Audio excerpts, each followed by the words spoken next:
자, 지난 시간에는 여러분들 저 투자자별 매매 주체에 대해서 여러분들과 1시간 같이 했습니다. 그래서 몇 분이 저한테 전화 왔어요. 그게 사실이냐고 여쭤보더라고요. 예, 사실에 근거한 방송만 합니다. 고맙습니다. 자, 오늘은요, 어떤 내용을 가지고 여러분들과 함께 하냐면요. 오늘 강의를 1시간 잘 여러분들이 좀 주시해서 들으시면요. 오늘 재무제표에 대해서 할 건데요. 여러분들 그 보유하고 계신 종목이 지금 매도를 손절을 해야 되는지 아니면 그대로 홀딩 즉 보유를 해야 되는지를 명확하게 알 수 있도록 여러분들 1시간 안에 끝내도록 하겠습니다. 주식을 잘 모르니까요. 그저 어디서 좀 귀동냥으로 들은 종목 가지고요. 어떻게 될지 좀 상당히 난감해 하시는 분도 있어요. 주가가 빠져도 난감해 하시고요. 주가가 올라도요. 도대체 여기서 팔아야 되는지 팔고 나서 더 오르면 어쩌나 그런 이상한 생각을 하고 계시는 대한민국 개인 투자자들이 많습니다. 그래서 제가 오늘 드리는 강의를 잘 들으시면 아하 그렇구나 그냥 한 방에 해결해 드리도록 하겠습니다. 고맙습니다. 오늘 그 강의에 들어가기에 앞서서요, 한 가지 좀 짚어갈 게 있는데요. 어저께 제가 좀 뉴스를 보니까 이런 뉴스가 나오더라고요. 정치권에서요, 그 대기업들 그 법인세 최고 세율을요, 22%에서요, 25%로 인상하는 내용을 담은 법인세법 개정안을 발의를 했습니다. 지금의 현재 뭐 주가도 마찬가지입니다만 전체적인 우리 경제 현실이 뭐 소비는 물론이고 투자라든가 수출이 지금 뭐 한꺼번에 계속 무너져 내리는 그런 최근 상황을 감안하면 글쎄요 그게 주식하시는 우리 개인 투자 여러분들도 상당히 좀 신경이 좀 거슬릴 텐데요. 거기에다가 오는 저 9월 아시죠? 우리 김영란법이 시행되면요. 그나마도 소비 절벽, 우려되는 그런 상황입니다. 그래서 주식을 하시면서도 그런 어떤 뉴스가 이렇게 좀 들어오면요. 이게 어떤 내용, 내가 주식을 하면서 나한테 미치는 영향이 무엇인지를 나름대로 좀 판단을 하셔야 된다는 거죠. 법인세법 개정안은요. 과세표준 500억입니다. 500억을 초과하는 400개 대기업인데요. 그러니까 그 대기업들은 지금 현재 다 상장된 회사입니다. 400여 개 대기업에서 연간 법인세 3조 원을 더 거두자 이런 거죠. 그런 내용을 담은 그게 바로 개정안, 법인세법 개정안을 발의를 한 겁니다. 그래서 제가 전화는 못 하고요. 왜 그랬을까? 왜 그랬을까? 왜 발의를 했을까라고 가만히 생각해 보니까 그분들이 그렇게 말씀하시더라고요. 우리나라 그 법인세 최고 세율이 22%인데요. OECD 국가라고 있잖아요. 34개 국가 그 중에서 우리나라가요. 22로 상당히 낮대요. 그러니까 더 걷어도 된다는 얘기죠. 그런데 그 계산을 어떻게 하는지 모르겠어요. GDP 대비 법인 세수 비중은 우리나라가요. OECD 국가 중에서 상위 클래스입니다. 기억으로는 7인가 8위 정도 되는 거로 알고 있는데요. 자, 우리 그 쉽게 얘기하면 대만이라든가 싱가포르, 홍콩 이런 나라를 있죠. 특히 대만 같은 경우에는요. 우리나라하고 이제 어떤 경제적으로 견줄 수 있는 사실 좀 경쟁 국가가 아닙니까? 이런 나라들조차도요. 16.5%에서 17%밖에 안 되거든요. 그런데 22%가 낮다. 어디하고 지금 비교를 하는지 모르겠습니다. 뭐 2007년부터 여러분들은 아시잖아요. 뭐 선진국을 비롯해서 모든 나라들이 지금 대표적인 국가들 한 20여 개 국가가요. 지금 이제 법인세율을 좀 인하했고요. 왜 인하했느냐? 투자 촉진이라든가 이제 투자 유치를 하기 위해서 법인세율을 자꾸 이제 그 낮추는 게 일반적인 추세입니다. 그랬더니 정치권에서 야 내려봤자 결국에는 투자도 안 하고 말이지 소비도 뭐 저 투자도 안 하고 유치도 안 한다.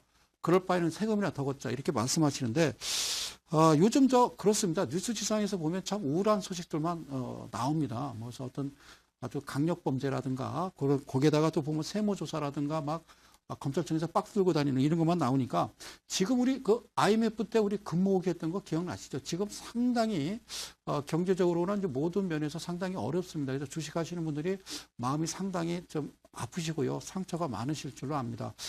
우리나라 온 국민이 이 방송을 시청하시는 모든 대한민국 이데일리 가족 여러분들이 우리 대동단결할 때입니다. 서로 보듬어 주고요. 사랑을 나눌 때가 아닌가 이런 생각이 듭니다.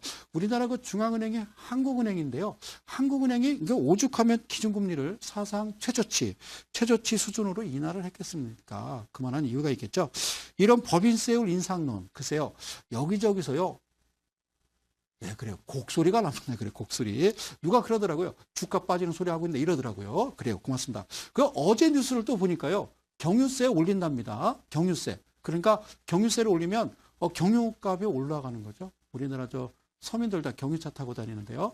거기다가 전기세도 올린대요. 왜요? 화력발전소 때문에 그런가요? 미세먼지를 줄이겠다. 예, 경유차 올리면 이제 서민들이 힘들어지잖아요. 특히 이제 화물차, 카고차 운전하시는 분들 힘들 거고요. 전기세 올리면 우리 이제 가처분 소득이 줄어드니까요. 삼겹살 2번 먹을 거 1번밖에 못 먹는 거죠. 왜 그래요? 그죠? 자, 고맙습니다. 자, 화면 들어가세요. 진행할게요. 예, 그래요. 자. 우리가 이제 재무제표를 보시기 전에요. 우선 우리가 알아야 될 게 뭐냐면요. 부채라는 게 있습니다. 자, 부채가 뭘까요? 제가 쉽게 얘기할게요. 내 아내가 현재 가계부를 쓰고 있는데요. 나 몰래 말이죠. 빚을 졌어요. 그럼에도 불구하고 가계부에, 장부에 거기다 쓰지 않은 부채를 우리가 부채다 이렇게 얘기합니다. 그렇죠? 깔끔하죠? 자, 대차대조표일 현재 기업의 채무가 존재하고 있음에도 불구하고요. 그 회사의 장부에 계상되지 않은 부채를 의미합니다. 그렇죠? 여러분들 보셨잖아요. 대우조선해양. 예. 멀쩡한 회사가 3년치 그냥 한꺼번에, 그죠? 예. 적자죠. 그죠? 부채 비율 보셨습니까? 그러면 고점에서 그 종목을 매수하신 분들은 어떻게 해요? 본인 잘못입니까? 그것도? 그건 아닐 텐데요. 그렇죠? 그래서 사실 오늘 재무제표에 대해서 강의를 드리는데요. 그런데 그것조차도요. 믿을 수가 없다라는 거죠. 주식시장에서는 믿을 수 있는 건요. 오로지 나 혼자 마음을 다스리는 겁니다. 나를 자꾸 마음을 다스려서 차분하게 가라앉히면요. 차트가 보입니다. 아셨죠? 그래요. 다음 화면 좀 넘어가서 또 보도록 할게요. 자, 그러면요. 예를 들어 대우조선해양이라든가 어떤 문제점들이 이제 발생합니다. 멀쩡하던 회사가요. 갑자기 휘청휘청하더니 거래 정지되고 주가가 급락을 하고요. 그래서 어느 날 보니까 그 회사가요. 예, 부도가 났답니다. 그러고서 회사가 상장 폐지됩니다. 그래서 나중에 알고 봤더니요. 그런 문제가 부채라든가 여러 가지 우리가 보고 있는 재무제표하고 전혀 다른 양상이 이제 펼쳐질 때 주식 하시는 분들은 서울, 대전, 대구, 부산 전국에서 다 흩어져서 하기 때문에 가끔 그런 경우 있어요. 피해자 모임 그래서 카페를 하나 만들어서 단체로요. 어떤 변호사를 선임해서 소송하는 경우가 있습니다. 판결이 어떻게 나올 거예요? 대개 이제 이렇게 나오겠죠. 회계 담당자의 회계에 대한 무지에서 비롯되는 것도 있다. 무슨 읍내 무슨 탱자다방 미스박입니까? 경리 아가씨가 아니잖아요. 회계 담당자 회계에 대한 무지에서 비롯되는 것도 있다라고 하죠. 하여튼 대우조선해양 보면서 참 놀라운 일이 많이 벌어지죠. 뉴스를 접하면서. 여러분들 보유하고 계십니까? 자, 다음 화면 넘어가서 제가 설명을 드리도록 하겠습니다.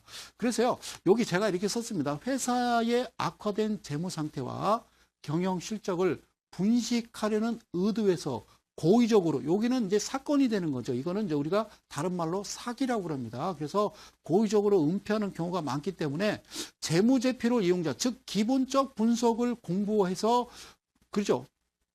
이렇게 주식을 투자하는 분들에게 큰 피해를 입힐 가능성이 있다가 아니라 이렇게 고의적으로 은폐하는 경우가 발생하게 되면은 일단 그분들 조사하고 구속시키는 게 중요한 게 아니라 거기에 고점에 서서 물린 분들 돈 다 회수해서 그분들한테 돌려드려야 된다. 저는 그 말씀을 꼭 드리고 싶어요. 예, 그래요? 그건 사실 아닙니까? 자, 다음 화면 넘어갈게요. 자, 실제로요, 이렇게 이제 도산한 기업들의 사례를 가만히 보면요, 거의 예외 없이 거의 다죠. 거의 다 거래처에 대한 미지급금이라든가 또 사채 시장에서 빌려다 쓴 엄청난 빚이 발견되죠. 그래서 그걸 갖다가 회사 장부에 계상되지 않은 아주 어마어마한 거액의 부채가 발견된다라는 겁니다. 그러니까 여러분들이 보시는 재무제표는 실제적으로 99.9%는 일단 적고 들어가야 돼요. 아셨죠? 그러니까 여러분들이 보시는 재무제표가 보니까 빨간색으로 돼 있다 그러면 큰일 나는 겁니다. 그나마 그냥 검정색으로 돼 있으면 그냥 0.1% 그냥 믿고 들어가는 겁니다. 그게 주식시장입니다. 처음 알으셨어요? 자, 다음 화면 넘어가도록 할게요. 자, 이거를 좀 한번 말씀드리고 싶어요. 그죠? 회사들이 이제 대기업들이 지금 조선이나 해운주들 이제 곧이어서 엄청난 대량 실업 사태가 발생할 겁니다. 그러면 그분들이 과연 무엇을 할까요? 제과점 합니까? 편의점 합니까? 아니면요. 뭐 합니까? 커피숍 차립니까? 지금 포화 상태입니다. 예.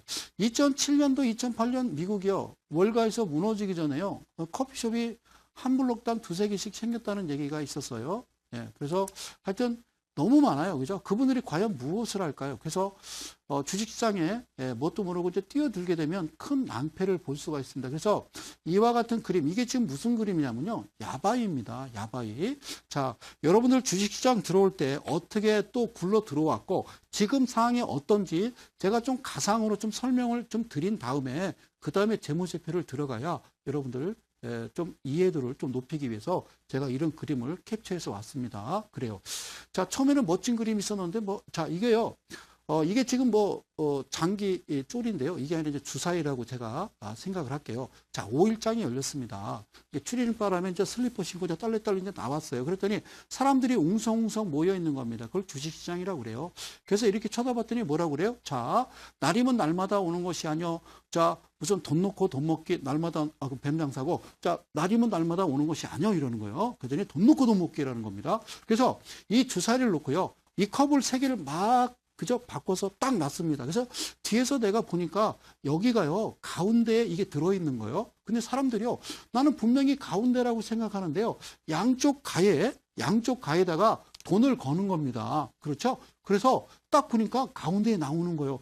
저 사람들이 저걸 모를까? 나만 모을까라고 생각을 하죠. 그리고 다시 한번 섞습니다. 그러면 그 다음에는 이제 이쪽 부분에서 주사위가 들어있는 것 같아. 내가 볼 때는, 내 눈으로 볼 때는 내가 볼 때는 바닥인 것 같아. 내가 볼 때는 지금이 매수 위치인 것 같아. 네가 보지 마시란 말이죠. 아셨죠? 자, 오늘 강의에서 말씀드립니다. 여기 분명히 주사위가 있는 거예요. 그런데 사람들은 이쪽을 갑니다. 이거 뭐요? 기관 외인이겠죠. 그죠? 그래요. 그래서 처음에는요, 딱 보니까 여기에 있는 거예요. 야, 그걸 모를까라고 하고 있을 때 이제 주식시장에 뛰어드는 겁니다. 트리링 바지에 주머니에다 싹 넣으니까요. 얼마가 있어요? 손으로 만지작거리니까 2만 원이 있는 겁니다. 그러면 일단 자세를요, 뒤에서 보고 있다가 약간 틀어서 좀 살짝 끼는 거죠. 그죠? 그 다음에 주사위를 아주 뚫어지게 쳐다보니까 이번에도 가운데 들어온 거죠. 다른 사람 갈까봐 먼저 10,000원을 탁 겁니다. 10,000원을 걸었어요. 그런데 사람들이요, 내가 건 쪽은 따라오지 않고 다른 쪽에 거는 겁니다. 물론 주사위 가운데 나왔죠. 그래서 어떻게 했어요? 이 야바이꾼이 10,000원을 엎어서 나한테 2만 원을 줍니다. 그래서 2만 원을 받았어요. 그럼 주머니에 얼마 있어요?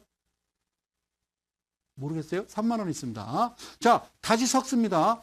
주식시장에 여러분들 처음에 1억 갖고 주식한 거 아니고요. 5천만 원 갖고 주식한 거 아니거든요. 처음에 어떻게 했어요? 10,000원부터 간 겁니다. 300만 원, 500만 원 갖고 쓱 그냥 노는이 뭐에 그냥 취미생활로 했다가 결국에는 지금 합산해보니까 1억, 2억, 10억, 20억 되는 겁니다. 아셨죠? 그래서 자, 3만 원 있습니다. 그 다음에 얼마 갈까요? 그럼 많은 사람들은요, 2만 원이래요. 네 돈 아니라고 그러면 안 되죠? 자, 섞습니다. 그러면요, 3만 원 있으면 분명히 10,000원 갑니다. 10,000원 갑니다. 그러면요, 이 야바이꾼은 분명히 나한테 수익을 줍니다. 그래서 4만 원이 들어오면 이때부터요, 내 본전 2만 원과 2만 원은요, 딴 돈이니까 없어도 된다라고 생각하는 겁니다. 제가 얘기했죠? 너한테 왼수진 녀석 있으면 경마 가르쳐라. 똑같은 이야기입니다. 주식시장에 잘못 들어와서 오히려 애시당초 주식을 했는데 아주 큰 손실이 났으면요, 그거는 복 받은 거예요. 여러분들 복 받은 겁니다. 그런데 얼떨결에 들어왔다가 어떤 종목 샀는데요, 이거 웬걸 수익이 났습니다. 그러면 여러분 그때부터 여러분 인생 끝난 겁니다. 그래서 차근차근 주식을 매매하기 전에 내가 알고서 하셔야 되는데 전혀 알지 못하는 상태에서 막 들이대면 안 되는 거예요. 김은국입니까? 자, 그래서요, 자 보세요. 4만 원이니까 2만 원은 내 돈 아니니까 2번부터 이제 베팅이 커집니다. 자, 이게 이제 속도가 빨라지죠. 자, 여긴 것 같아요. 딱 걸었는데 어떻게 해요? 잃습니다. 잃었어요. 그러면 나는 분명히 2만 원 본전이 됐는데도 불구하고, 자, 주가가 10,000원에 샀어. 2만 원에 샀습니다. 4만 원 됐어요. 다시 2만 원 됐으면 나는 본전입니다. 그런데 나는 잃었다고 생각하는 겁니다. 나는 분명히 2만 원을 잃었어라고 생각하는 거죠. 자, 그러면 이제 주머니에 2만 원 본전을 다시 10,000원씩 갈까요? 아닙니다. 이미 여기서부터 중독이 되기 시작하는 겁니다. 그래서 여러분은 2만 원을 가는 겁니다. 땄습니까? 잃었습니까? 잃었습니다. 처음에 엉뚱한 데 찍었던 사람들은요, 기관과 외인이 되겠죠. 즉, 야바이 바람꾼입니다. 그래서, 자, 이번에는 이제 돈을 다 잃었어요. 자, 2만 원 잃고, 그래서 자기는 4만 원 잃었다 생각하고요. 그냥 쓱 빠져서 막 죽으라고 뜁니다. 집으로 가서 막 서랍 여기 다 열어서요. 막 돈 다 긁습니다. 저금통 깨가지고. 그래서, 오른쪽 주머니에 5만 원, 왼쪽 주머니에 5만 원, 나오다가 다시 집에 가서 뒷주머니에 10만 원. 그래야 편안하니까. 그러고 이제 당당하게 옵니다. 딸 것 같으시죠? 자, 그럼 이제 어떻게 되죠? 베팅이 지금부터는 10,000원은 없어지죠. 자, 오른쪽 주머니에 있는 2만 원을 꺼내서 2만 원씩 가는 겁니다. 그죠? 2만 원 가죠? 땁니까? 잃어요. 어라, 이거 봐라. 그러면요, 그 다음에 얼마 갑니까? 5만 원에서 2만 원 나오고 3만 원을 가는 겁니다. 3만 원. 땁니까? 잃죠. 그러면, 자, 아까 잃었던 2만과 5만 원이면요, 나는 7만 원 잃었기 때문에 본전을 찾으려면 왼쪽 주머니에 있는 5만 원을 가야 내가 10만 원을 찾아오니까 되겠지. 본전 찾기 위해서 자꾸 베팅이, 비중이 높아지는 겁니다. 여러분. 그래서 5만 원 가서 잃었어요. 그러니까 이번에는 뒷주머니에 있는 거 10만 원 걸었죠. 상장 또 잃었습니다. 화가 나죠. 이제 한마디 합니다. 니들 여기 있어. 가만히 있어. 그러고 집에 가서 그렇죠. 몰래 어머니나 아버지 지갑을 뒤져서 돈을 한 30만 원 갖고 딱 나타났는데 얘네들은 있어요? 없어요? 없죠. 상장 폐지됐습니다. 아시겠죠? 그러니까 늘 이 사람들이 아니더라도 이 야바이꾼이 아닌 다른 야바이꾼을 찾아서 여기저기 장터마다 돌아다니는 장돌뱅이가 되는 겁니다. 사랑하는 이 방송 시청하시는 이데일리 가족 여러분, 개인 투자 여러분, 여러분들 지금 무슨 짓을 하고 있는지를 정확하게 알으셔야 된다는 겁니다. 자, 화면 넘어가서 보겠습니다. 그래서 제가 오늘 지금 드리는 이 강의는요, 제가 전에 말씀드렸듯이 호가 주문창에서 여기에 투기라고 그랬습니다. 주식은요, 투기입니다. 그래서 위에 투자자별 매매 동향을 보셔야 되고, 그 다음에 기업 분석만 보시면 일단 끝난다라고 그랬습니다. 투기를 기억하시자라고 분명히 말씀드립니다. 이 연사 강력하게 외칩니다. 화면 넘어가겠습니다. 자, 보실까요? 이번에는 그럼요, 투에 대해서 공부를 했으니까 이번에는요, 기업 분석에 대해서 한번 가보자고요. 기업 분석. 자, 어렵죠. 어렵죠. 이거를 정확하게 파악하려면요, 저는 어떤 세무사 직원도 이거 보면 모르겠대요. 이게 뭔지 도대체 어렵다고 그러더라고요. 주식하시는 분들이 이걸 다 파악해서 주식합니까? 라고 하더라고요. 그래서 안 봐 그랬거든요. 자, 기업 분석을 한번 들어가서 좀 들어가 보면요, 이런 화면이 나옵니다. 잘 보실게요. 다음 화면 가겠습니다. 이 길을 딱 클릭하면요, 어떤 화면이 나오냐면 이런 화면이 나옵니다. 다음 화면으로 넘어가도록 하겠습니다. 그래요. 그래. 깜짝 놀랐어요. 뭐하고 계신 거예요? 자, 고맙습니다. 자, 볼게요. 여기 상단에 보시면요, 여기 이제 기업 분석이라고 있습니다. 기업 분석. 아셨죠? 그러면 밑에요, 주주 현황이라고 있고요. 그 옆에는요, 주주 구분 현황 이렇게 되어 있습니다. 그래서 여기 주주 현황 보면요, 저는 종목을 가렸습니다. 종목을 절대 저는 막 그냥 여기다 표시하지 않아요. 자, 무슨 홀딩스가 53.98% 가지고 있고요. 여기 삼성자산운용이 8%, 국민연금공단이 6.4%. 내가 지금 연금 내는데 언제 이걸 나한테 얘기도 없이 샀어? 자, 보면 우리 익스 형님이 0.01%를 보유하고 있는데, 이 옆으로 오면요, 결국에는 합산된 겁니다. 어떻게 합산되냐면 최대 주주 등 해서요, 그대로 넘어오는 거죠, 이게. 예, 그대로 넘어오고요. 그 다음에 여기 이제 두 번째 간에 10% 이상 주주 현황이죠. 그죠? 여기는 없죠. 그죠? 8%에 6%니까 해당이 안 되죠. 그래서 여기는 뭐라고 그러냐면요, 5% 이상 주주가 되겠죠. 10% 이하니까 얘를 더하면요, 8과 6이니까 14죠. 그러니까 14.41%가 되겠죠. 14.41%가 되는데 여기 14.42라고 썼네. 왜 그러죠? 자, 어쨌든요.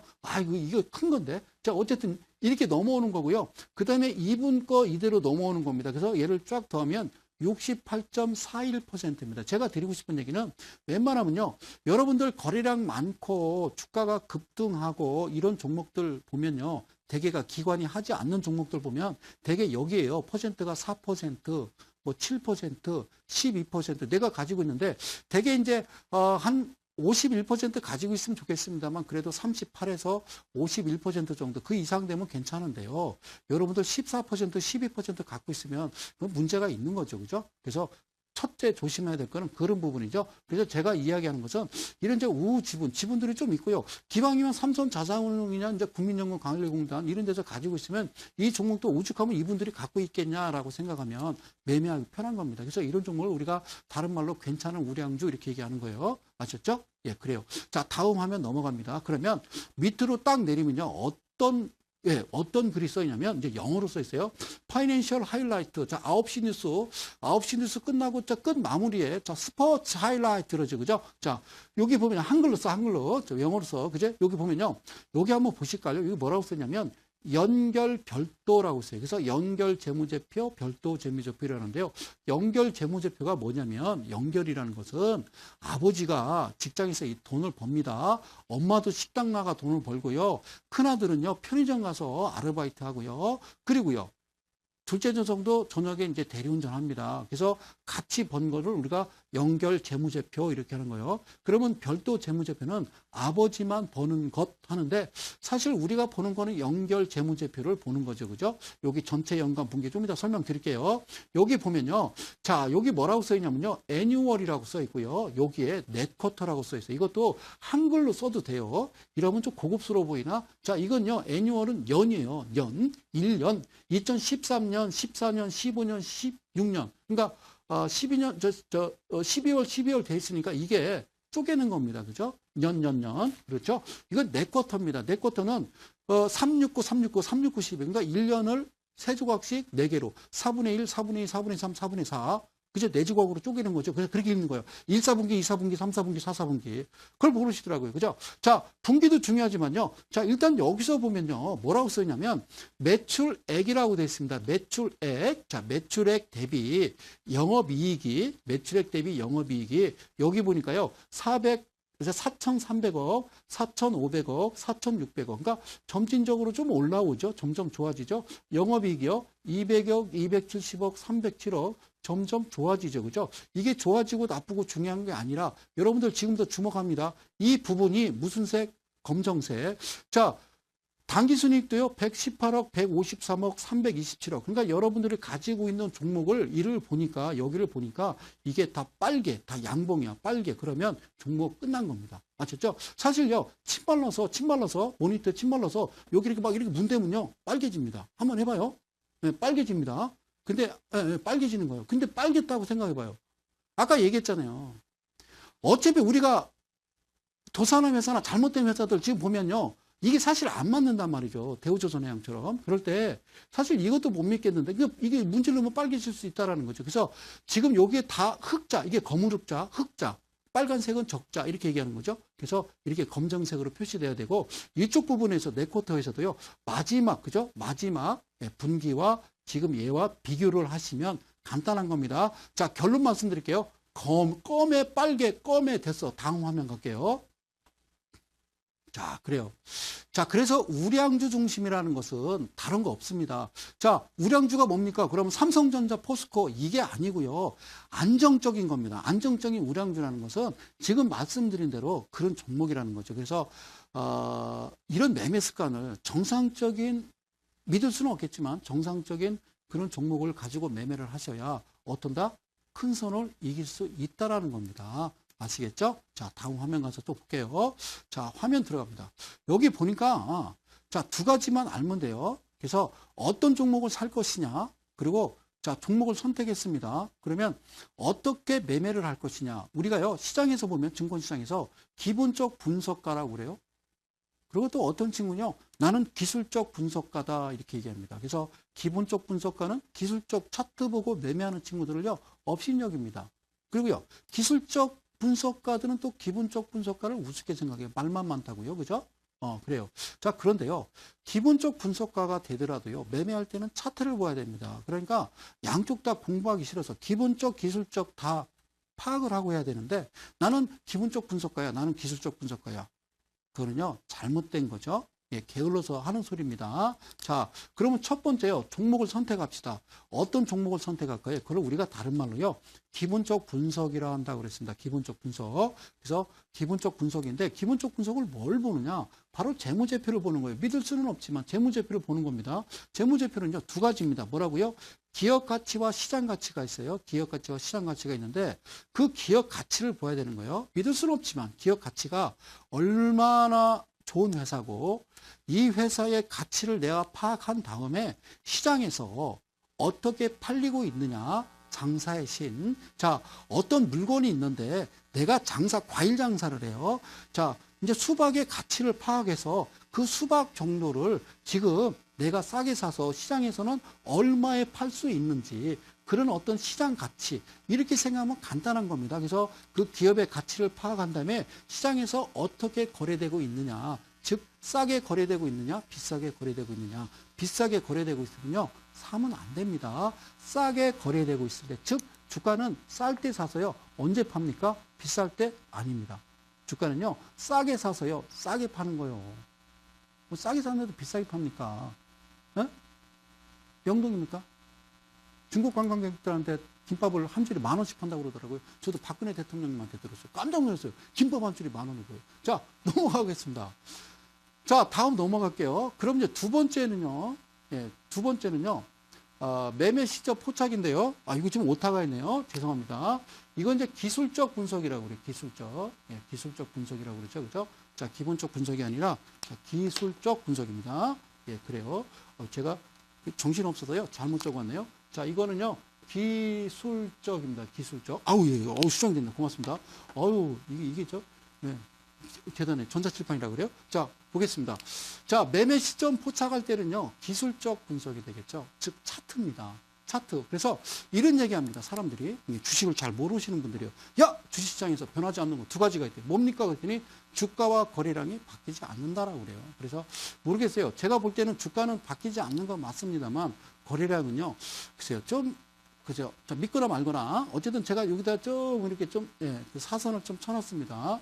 요건 이제 방송에서 말씀드릴 수 없고요. 그냥 이렇게 보자고요. 예, 이 방송 시청하시는 많은 분들 좀 메모하고 계십니까?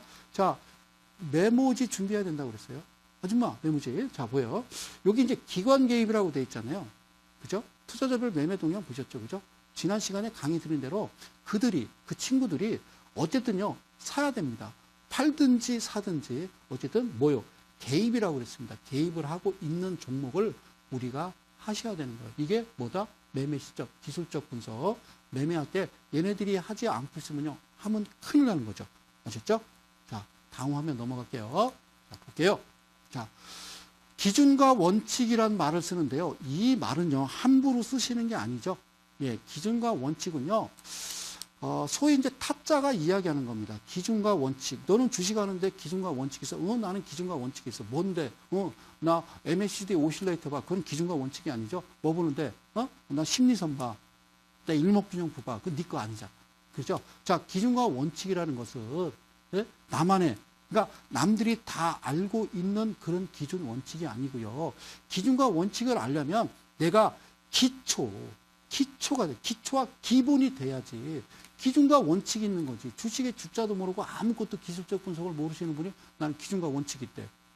그게 뭔데요? 갑자기 느낌이 빡 온대. 그게 뭐냐고. 삘이래. 삘 같은 소리라고. 자, 기준 볼게요. 기준은요. 기본이 되는 표준을 이야기하는 겁니다. 기본이 되는 표준을 얘기하는 거고, 원칙은 뭘까요? 매매 시에 꼭 일관되게 법이에요. 하늘이 무너져도 나는 꼭 일관되게 지켜야 하는 규칙, 법칙. 이게 내가 돈을 따는 가장 중요한 방법이라는 겁니다. 내가 볼 때는 하지 말고요. 정해놓고 그대로 밀어붙이는 겁니다. 아셨죠? 이걸 기준과 원칙이라 한다. 자, 다음 화면 갑니다. 다시 갈게요. 자, 그래서 기준은 기본적 분석이라고 그래서요. 뭐 볼까요? 얘는 장부 이렇게 얘기합니다. 그래서 원칙은 기술적 분석, 차트 이러죠. 장부도 어렵고 사실 차트도 어렵습니다. 그러나 장부 쉽습니다. 오늘 다 끝내겠습니다. 차트 또 다음 시간부터 하겠죠. 이 시간 제가 잠시 공지 드릴까요? 다음 시간이 월요일 날, 다음 주 월요일 날이요. 저녁 7시. 제가 5번째 강의인데요. 예, 특별한 거를 공개해 드리도록 하겠습니다.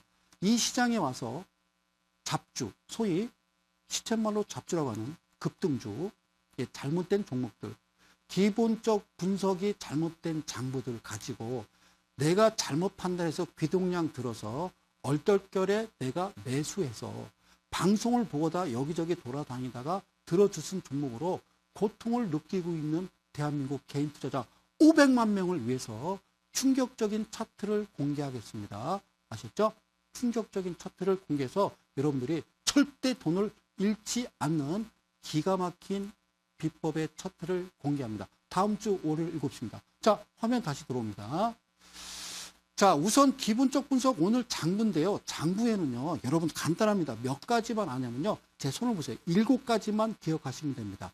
7가지입니다. 그런데 5가지는 한글로 써 있고요. 2가지는 영어로 써 있습니다. 어렵지 않습니다. 5가지가 뭐가 써 있냐면, 자, 여기쯤 이제 나오면 여러분들 좀 귀찮아하고, 야, 저거 뭐요? 매출액, 영업이익. 여러분들 참 쉬워요.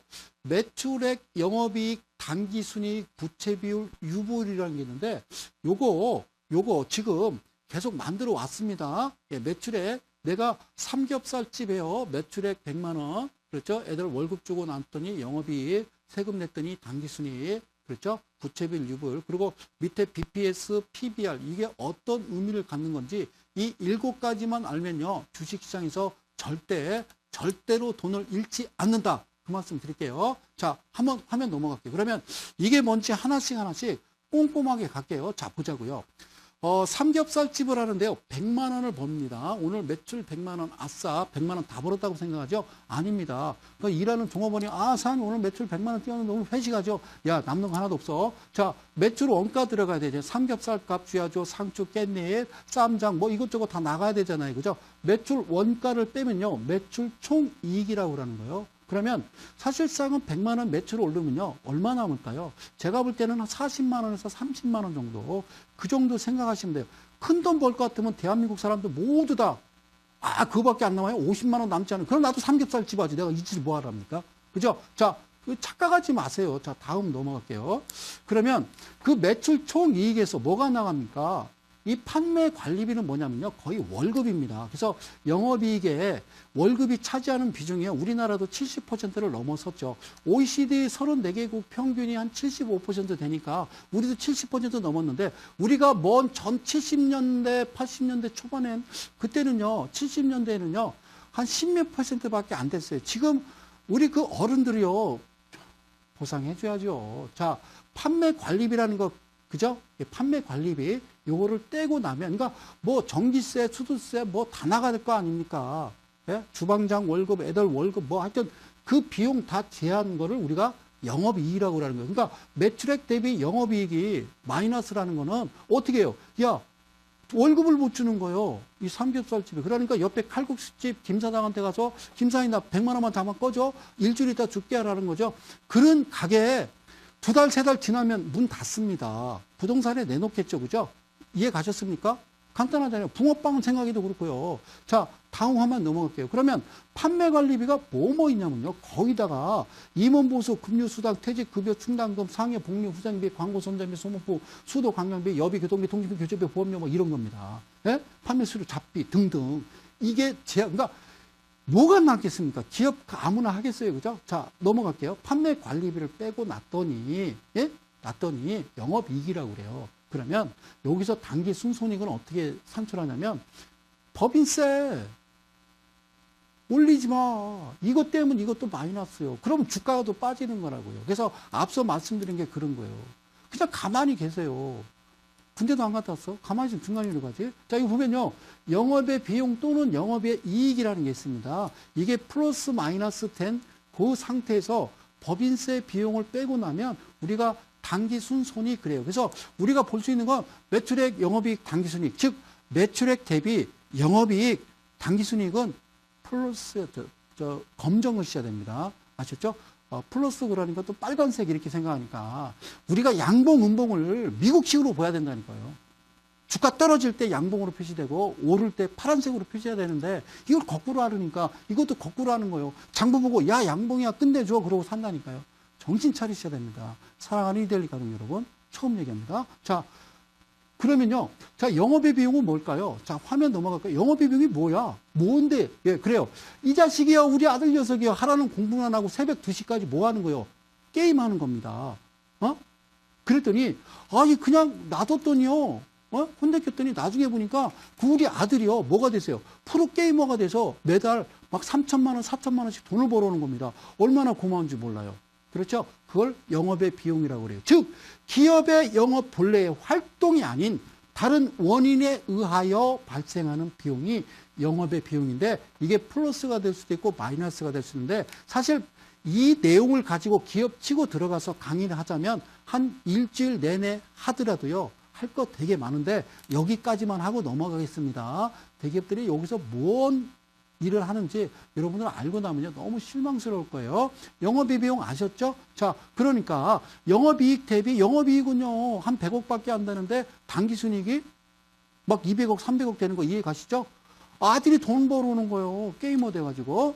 오케이. 이제 여기까지 이해 가셨습니다. 자, 화면 넘어갈게요. 고마워요.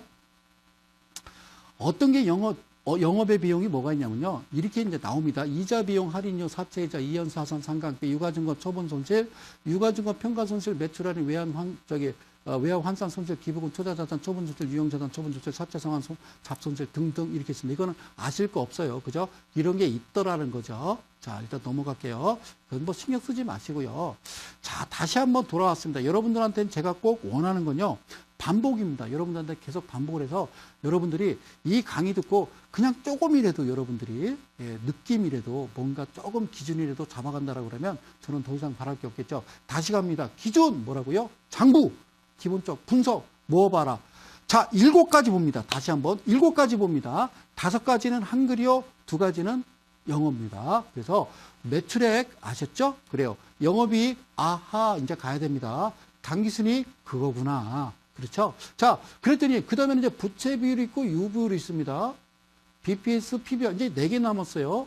예, 천천히 갈게요. 그러면 일단 부채 비율은 뭔가 좀 볼까요? 자, 부채 비율 봤어요. 자, 부채 비율이 뭐냐? 짜잔! 아하, 그래요.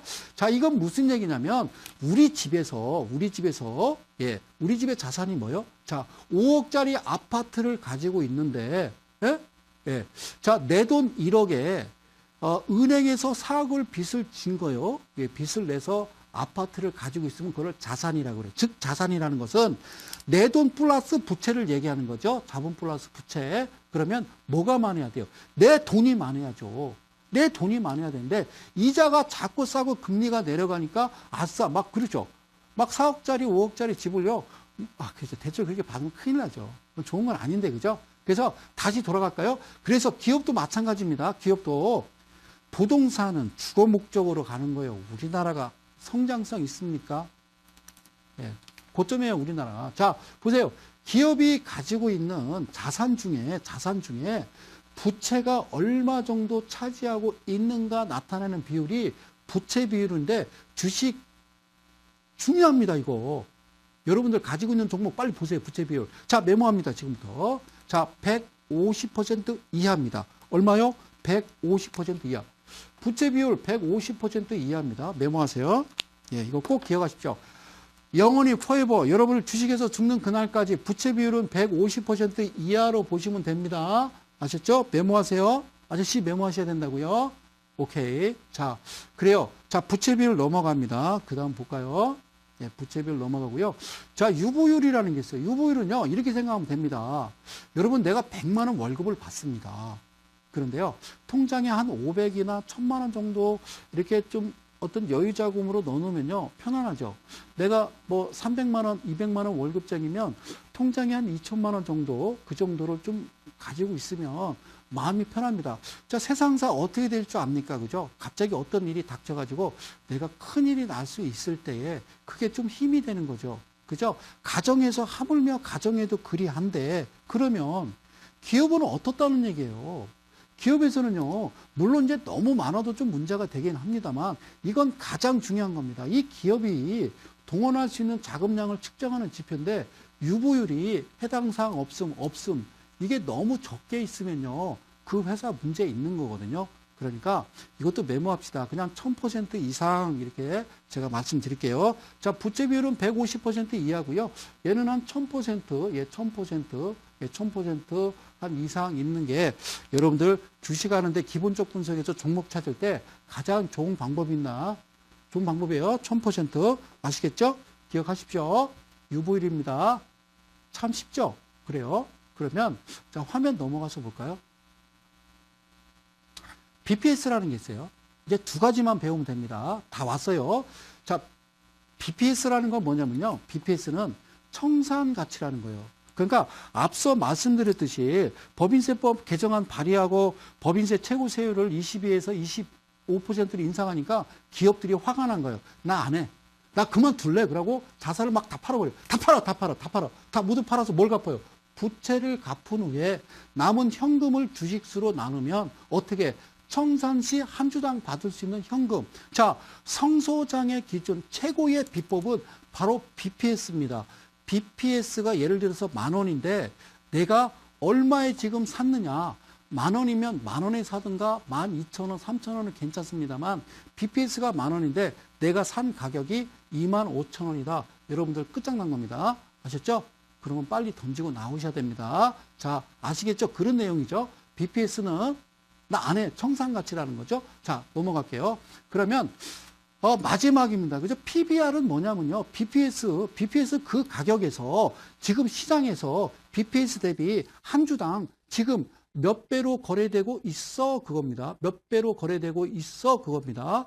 자, 주가가 BPS 청산가치가 10,000원인데 지금요 8,000원에 거래되고 있으면 0.8배. 그거는요 좋은 겁니다. 이런 거는 이제 다른 말로 땡 잡았다 이라는 겁니다. 그러니까 주가를 한 주당 순자산으로 나눈 건데요. 시장에서 주가가 한 주당 얼마, 몇 배로 거래되고 있느냐.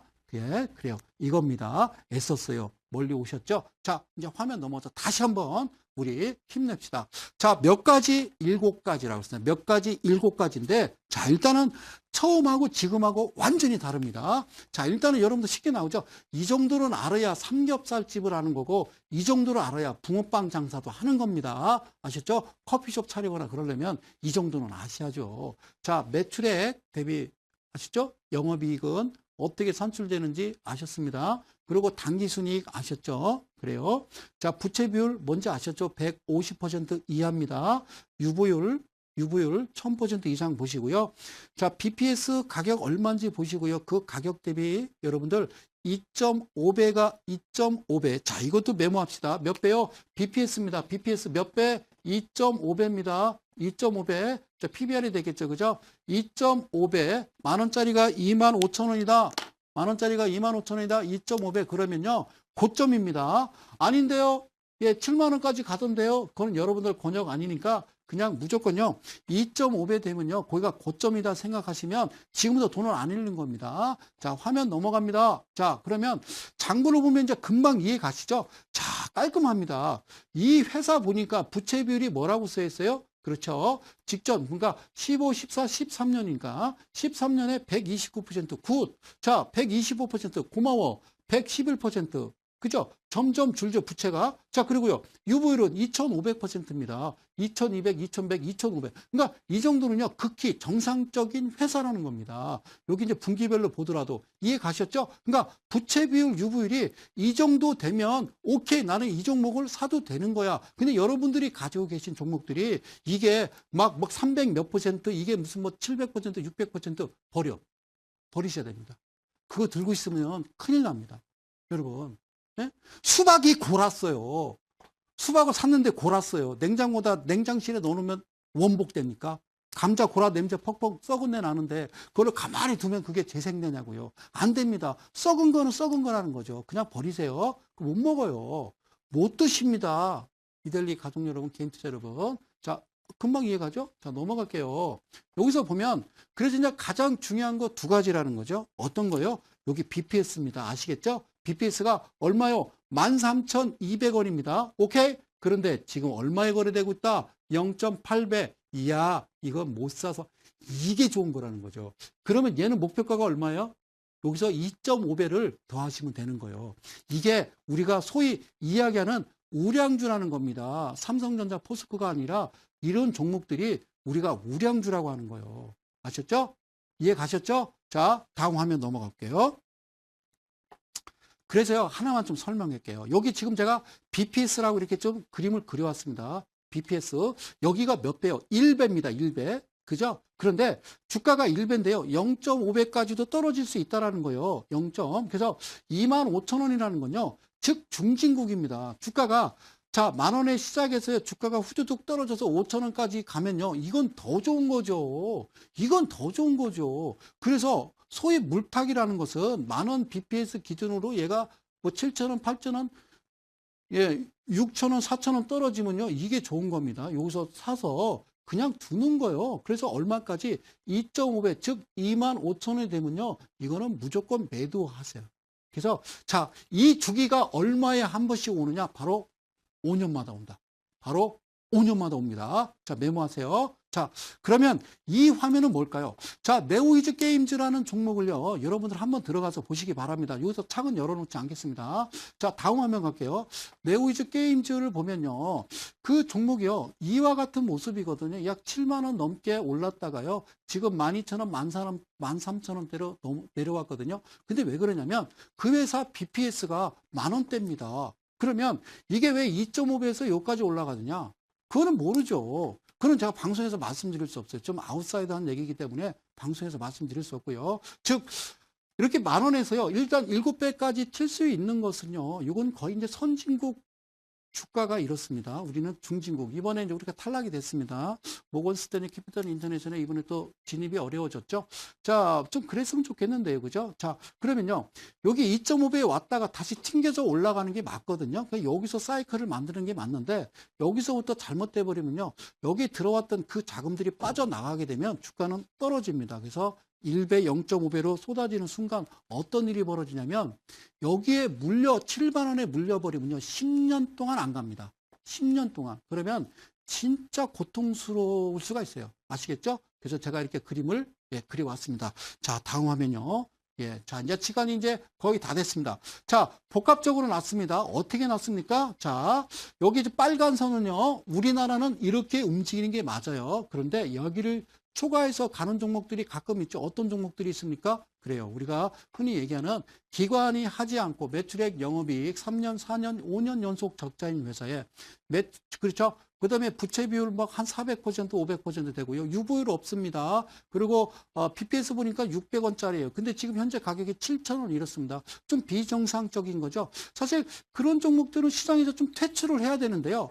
퇴출을 하고 그런 종목 때문에 여러분들이 많이 가슴 아파하고 힘들었던 시절을 기억한다라고 그러면 이제는 이제 그런 종목 다 걷어내고요. 정상적인 종목으로 가자는 겁니다. 그래서 여기 보시듯이 2.5배까지만 가셔도 충분하고요. 그리고 이후에는요. 우리의 권역이 아니다. 내가 할 수 있는 공간이 아니다 생각해서 그냥 포기하시고요. 편안하게 매매를 하시는 게 가장 건강에도 좋다. 다시 이렇게 말씀드릴게요. 다시 정리하겠습니다. 자, 매출액 대비 그렇죠? 원가 빼면 매출 총 이익이 나오고요. 거기서 애들 월급 주고 남는 것이 영업이익입니다. 그러면 영업이익에서 그렇죠? 영업의 비용 플러스 마이너스 되고요. 거기에 법인세 내고 그러고 나면 단기 순이익입니다. 그렇죠? 여기까지는 여러분들은 항상 검정색 흑자야 된다라는 거죠. 그리고 또 체크할 것은 뭘까요? 부채 비율. 부채가 자산 중에 부채가 차지하는 비중이 많아서는 안 돼요. 150% 이하입니다. 아셨죠? 그리고 유불은 1000% 이상을 보자. 자, 여기 마지막 시간이 다 됐어요. 이게 안 되면 다음 시간 넘어갈 겁니다. 자, 재무제표에서요. 여기 한번 클릭해서요. 여기 클릭돼 있는 거를 재무제표 클릭으로 넘어가면요. 여기 안정성 지표라고 나옵니다. 자, 화면 넘어갈게요. 마지막입니다. 시간 다 됐습니다. 여기 보면요. 유동비율 1년 안에 년입니다. 12, 13, 14, 15. 유동비율이라는 거는 1년 안에 내가 현금을 동원할 수 있는 능력, 이거는 1년 안에 갚아야 될 부채 비율을 의미하는 거죠. 그래서 여기 가장 중요합니다. 마지막 하나 200% 이상, 즉 돈이, 즉 밥보다 고추장이 많아서는 안 된다는 거죠. 여러분들 가지고 계신 종목은요. 반대로 돼 있을 겁니다. 이거 꼭 체크하셔서 잘못된 거 꼭 잡으시기 바라겠습니다. 아셨죠? 안정성 지표 꼭 기억하시기 바라겠습니다. 자, 고맙습니다. 제가 공지 하나 말씀드릴게요. 이 방송 시청하시는 우리 대한민국 개인 투자 여러분, 제가 내일이요 이데일리 온에서요 특별한 장중 무료 공개 방송을 엽니다. 여러분들 이데일리 오셔서요 충격적인 화면을 제가 하나 보여드릴 테니까요 오셔서, 저는 개인 투자자입니다. 그리고요, 제가 또 대전에서 올라오는데요. 매주 토요일 날입니다. 매주 토요일 날. 오전 10시부터 한 2시간 정도를요, 여러분들 선착순 10명입니다. 제 사무실이거든요. 거실에서 진행되는 답답하고 참 힘드시죠? 예, 미리 문의 있습니다. 선착순이니까 오셔서요, 저를 꼭 직접 뵙고 드린 말씀이 있다라고 하시는 분들 찾아오시길 바라겠고요. 저는 또 다음 주 월요일 날 예고 드린 대로요, 아주 멋진 강의 준비해서 여러분들 다시 찾아뵙도록 하겠습니다.